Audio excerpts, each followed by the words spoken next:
This is pretty characteristic damage that we see on these Ranunculus. I don't know if you can see, but there's this big gap on the side, and they are not supposed to look like that. And you can also see, I'm going to set this down, and there's a little guy.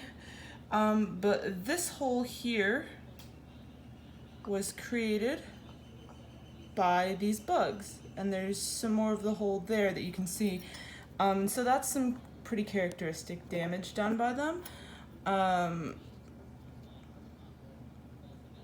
That hole there on the green part of those smaller leaves below the flower is another example of some damage that they can do. I don't think this one had any other damage. Oh, this might have been an irregular flower, but I think that this example here, this hole on that pseudo leaf, is definitely a good example.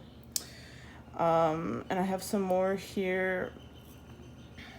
I don't think this one also has those characteristic circular holes that we see with a lot of the damage that these beetles do, and there's some there as well.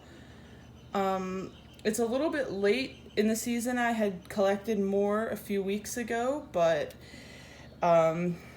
now there are blooms that are starting to bloom without the beetles being around, and so there are fewer instances of damage. This is what they're supposed to look like. They don't have any holes on them.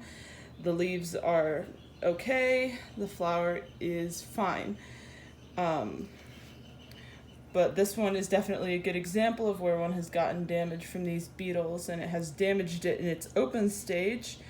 Sometimes it can be hard to tell before the flower is open, but once it's open, the damage becomes quite clear, and it's much more clear that this flower is unusable because of these holes that go almost all the way through the center in most cases. Sometimes you get lucky and it is just on these smaller outer leaf parts that do, at the beginning of the bud stage, cover the flower. Like this one is still opening, but usually when you find a beetle, you'll find them at the center where a hole has been made all the way through the flower.